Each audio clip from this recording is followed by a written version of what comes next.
Student, you are most welcome to our educational channel mechanical Pandit. और मैं आपके प्यारे पांडे सर आज स्ट्रेंथ मटेरियल के अंदर एसएफटी बीएमडी में एक बहुत ही प्यारा क्वेश्चन करेंगे। जैसा कि आपने पहले भी देखा कि लेक्चर नंबर हमारा 68 है और इसके पहले हम लोगों ने लगभग 20 प्लस क्वेश्चन कर चुके हैं एसएफटी बीएमडी पर। ये एक अलग टाइप का क्वेश्चन है। क्वेश्चन तो सिंपली सपोर्टेड बीम है, बट यहाँ पर जो लोड लग रहा है that is not vertical load, it is basically inclined load. अभी तक जो हम लोग लोड लगाते आए हैं, ठीक है ना, वहाँ पर आप देखे होंगे कि डायरेक्ट हम जो है कौन सा लोड लगाते हैं। जो भी लोड आप देखेंगे तो ये सभी लोड जो है आपके या तो यूडीएल आपने देखा, ठीक है ना, आप या तो यूडीएल देखे होंगे या यूवीएल देखे होंगे, ठीक है ना, या पॉइंट लोड देखे होंगे। जैसे यूडीएल हो गया, ये पॉइंट लोड हो गया, यूवीएल हो गया, ठीक है। लेकिन इंक्लाइंड लोड के बेस्ड जो है ये आई थिंक पहला और लास्ट ही क्वेश्चन है, क्योंकि सिर्फ हमने एक कॉन्सेप्ट लेकर के जो है आपको समझाने की एक जो है पर्पज से मैं इस क्वेश्चन को सॉल्व कर रहा हूँ। तो ध्यान दीजिए, जब भी इंक्लाइंड लोड लगेगा किसी भी बीम के ऊपर तो प्रायः यहाँ पर जो है रोलर सपोर्ट रहता है। ध्यान रखिएगा, ये क्या है, रोलर सपोर्ट।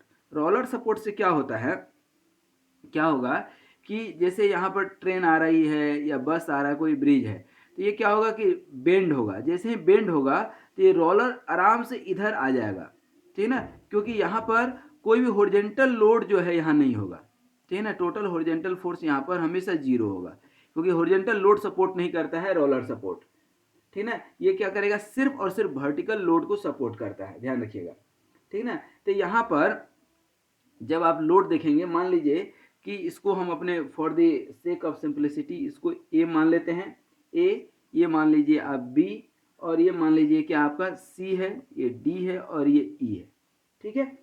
यहाँ पर दो तरह से लोड लगेगा। एक आप लोड ब्रेक करेंगे तो इसका एक क्या होगा, वर्टिकल लोड, और एक क्या होगा आपका हॉरिजॉन्टल लोड। उसी तरह से इसका भी एक वर्टिकल, दूसरा हॉरिजॉन्टल, इसका वर्टिकल और इसका हॉरिजॉन्टल। दैट मीन्स कि इसी बीम को यदि हम यहाँ पर देखें तो यहाँ पर जो है जो लोड लगेगा आपका, यहाँ पर एक तो वर्टिकल लोड यहाँ आर बी तो लगेगा ही लगेगा, और यहाँ भी लगेगा आर ए, ठीक है, लगेगा। और दूसरा यहाँ पर हॉरिजॉन्टल फोर्स जीरो होगा, लेकिन यहाँ पर हॉरिजॉन्टल फोर्स जीरो नहीं होगा, ध्यान रखिएगा। यहाँ पर हॉरिजॉन्टल फोर्स दैट मीन्स कि देखिए तीनों बाई दी वे एक ही डायरेक्शन में है, तो इसको सपोर्ट कौन करेगा, यही सपोर्ट करेगा टोटल, ये एफ एच। और यहाँ पर क्या होगा, एक आपका वर्टिकल लोड होगा इस पॉइंट पर और एक हॉरिजॉन्टल लोड होगा ऐसे। यहाँ भी ठीक उसी तरह से होगा, इसी पॉइंट पर एक वर्टिकल और दूसरा हॉरिजॉन्टल, यहाँ भी वर्टिकल और हॉरिजॉन्टल। ये वैल्यू कितना कितना होगा, ठीक ना। तो अब इसके लिए क्या करना पड़ेगा, आपको कैलकुलेशन करना पड़ेगा, ठीक ना। कैसे कैलकुलेशन करेंगे, तो ध्यान दीजिए, यहाँ पर क्या होगा, ये मान लीजिए कि एफ ई है, तो ये क्या हो जाएगा कंपोनेंट कॉस, ये 30 डिग्री है तो ये 30, तो ये साइन कंपोनेंट, ये कॉस कंपोनेंट, ठीक है ना। अच्छा, इन तीनों का कुछ वैल्यू भी होगा।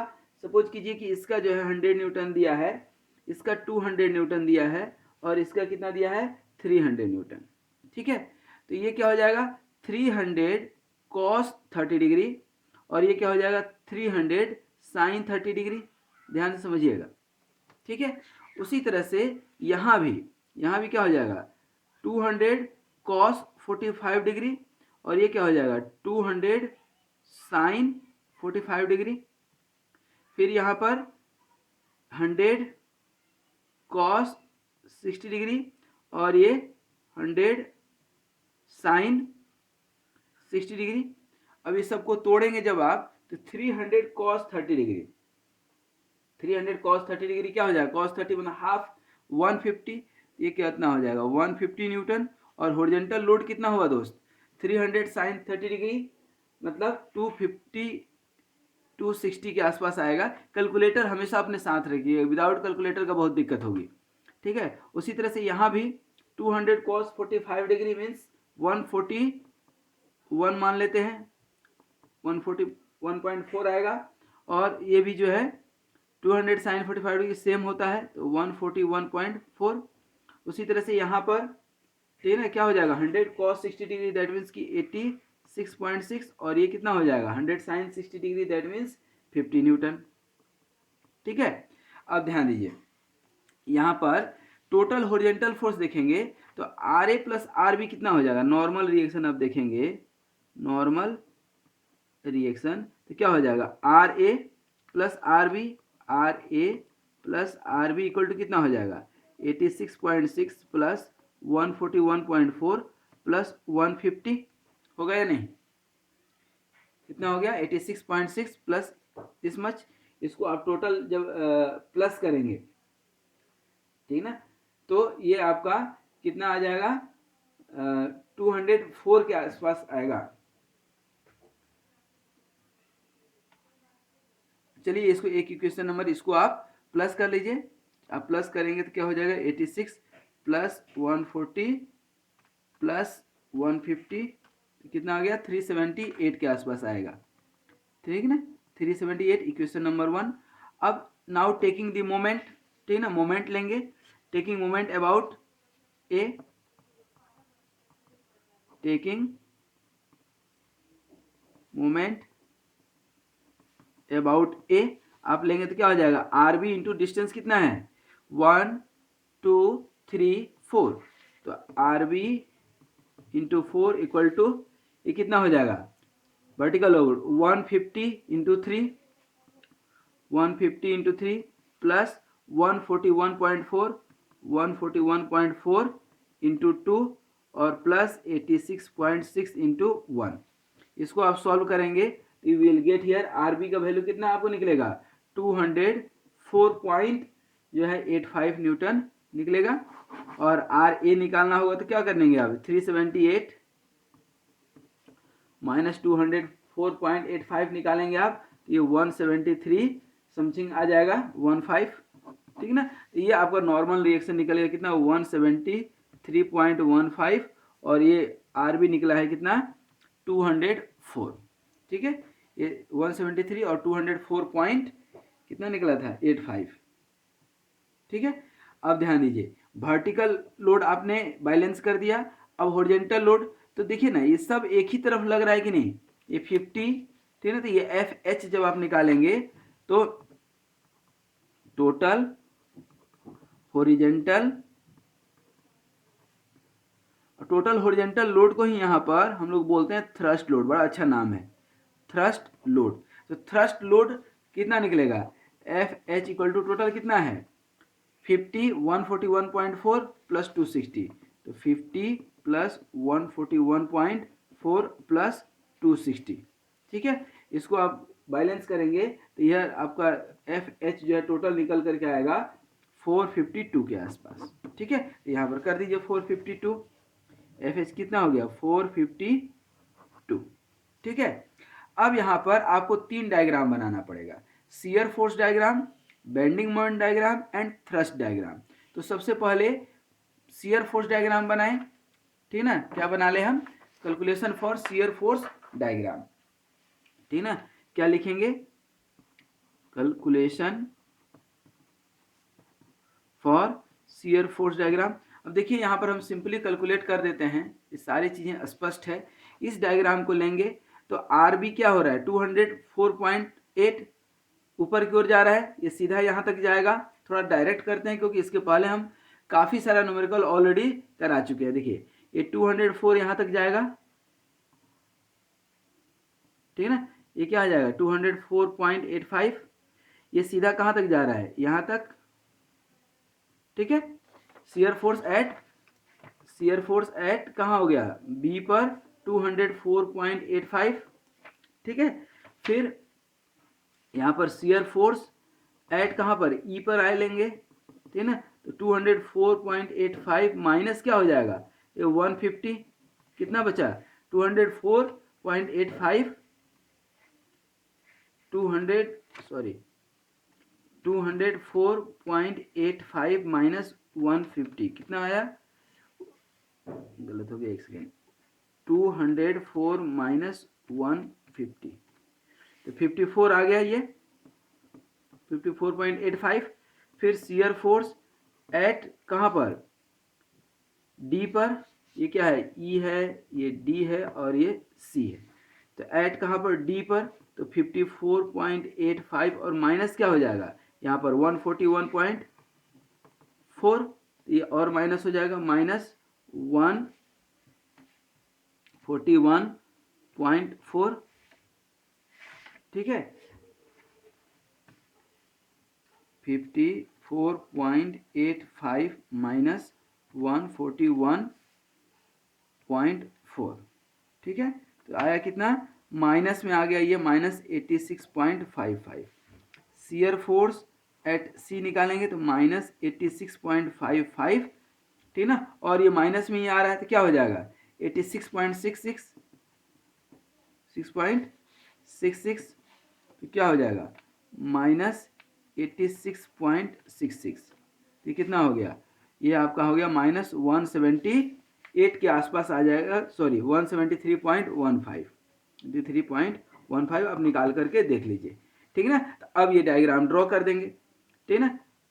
सी, तो ये जो है आपका कितना आ गया, यहाँ पर ये 150 माइनस हो गया तो कितना बचा 54.85, फिर ये सीधा जाएगा यहाँ पर, यहाँ तक, फिर डी पर, यहाँ तो आपका 54.85 इधर से आ रहा था, फिर यहाँ पर ये 141.4 मिलेगा, तो अब ये चले गया है माइनस में, कितना माइनस में 86.6, फिर ये सीधा गया है कहाँ 86.6 पे, फिर यहाँ पर 86.6 दोनों मिल करके कितना हो गया 173,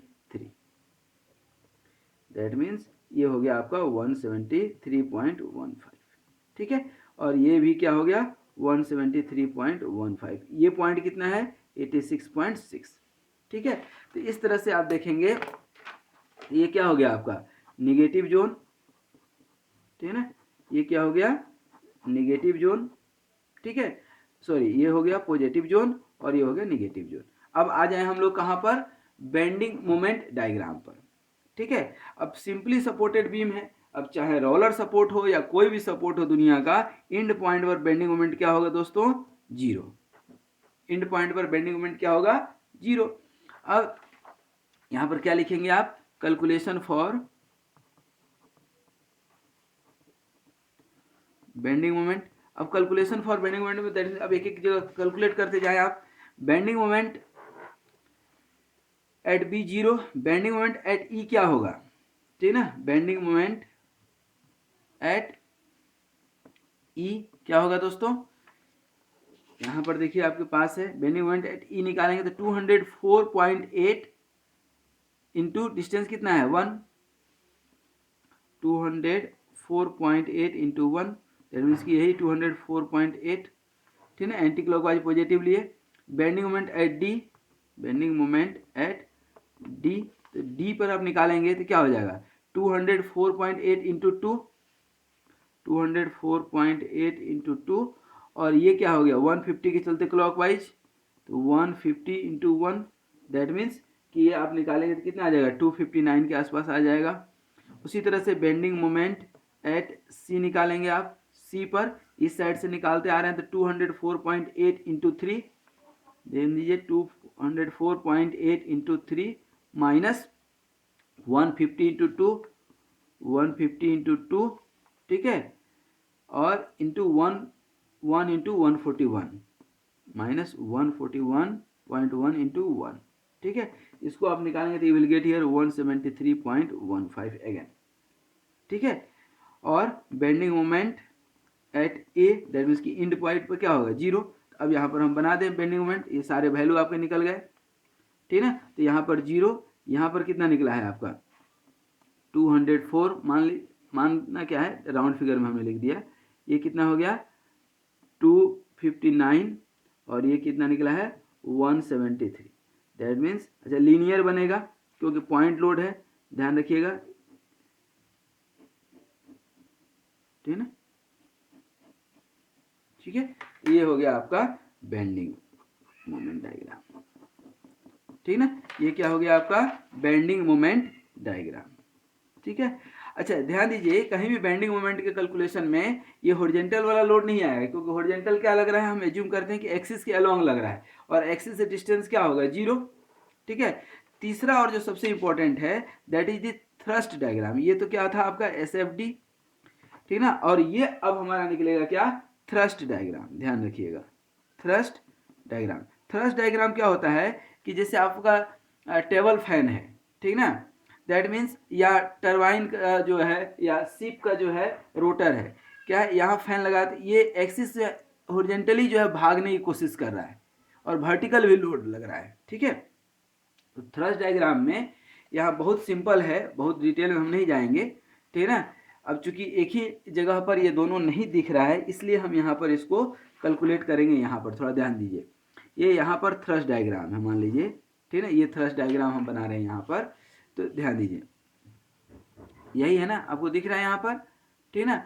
अब ये यहाँ पर क्या है, पॉइंट A है, यहाँ C है, यहाँ D है, यहाँ E है और यहाँ B है, ठीक है।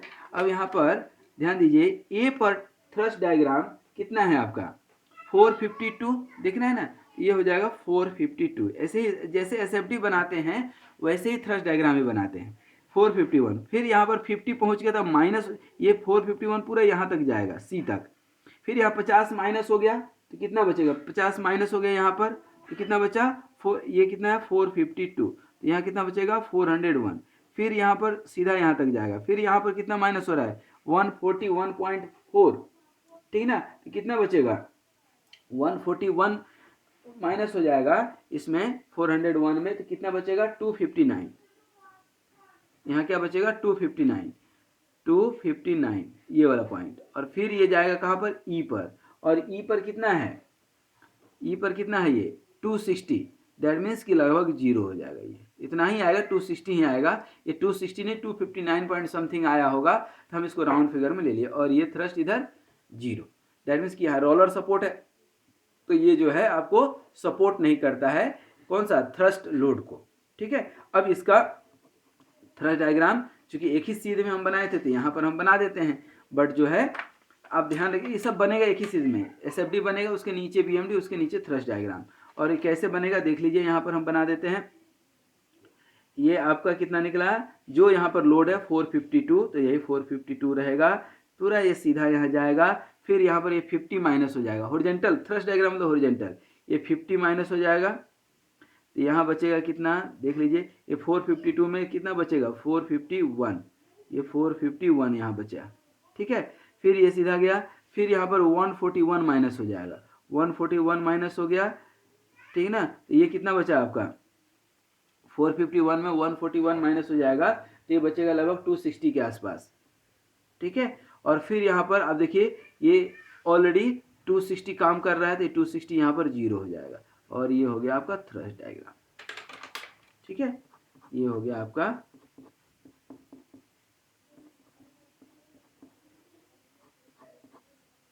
ठीक है, ठीक है, ये हो गया आपका थ्रस्ट डायग्राम।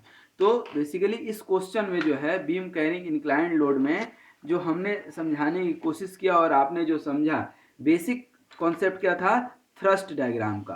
तो इंक्लाइंड लोड जहां भी काम करेगा वहां पर आप ध्यान देना थ्रस्ट लोड भी काम करेगा, ठीक है, और वहां पे SFD, BMD and TMD thrust diagram भी, TD भी बनेगा थ्रस्ट डायग्राम, ठीक है। तो ये रहा आपका थ्रस्ट डायग्राम। तो आई होप कि इंक्लाइंड लोड पे जो है शियर फोर्स डायग्राम, पहले तो इसको ब्रेक करेंगे हॉरिजॉन्टल वर्टिकल, हॉरिजॉन्टल वर्टिकल का जब एक बार कॉन्सेप्ट क्लियर हो गया आपका, जब एक बार कॉन्सेप्ट क्लियर हो गया तो पहले बनाएंगे SFD, फिर बनाएंगे BMD, और तब बनाएंगे क्या, थ्रस्ट डायग्राम।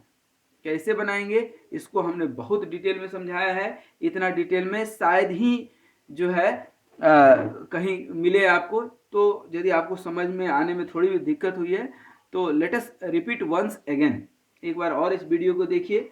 आप 8 घंटा बैठ कर के क्रिकेट कई बार देख लेते हैं, तो एक आध घंटा तो वीडियो भी देखने बनता है। आई होप कि इस वीडियो को आप देखेंगे, ये आपको समझ में आया होगा और आप इसको प्रैक्टिस करेंगे। Unless until you don't do the practice you will not be perfect at any time. So be very attentive, ठीक है, enhance your knowledge, make your concept very much clear, और जो है प्रैक्टिस करें, only practice makes a man perfect. So thank you very much for watching this video. Be happy, Be healthy and keep smiling. Thank you very much.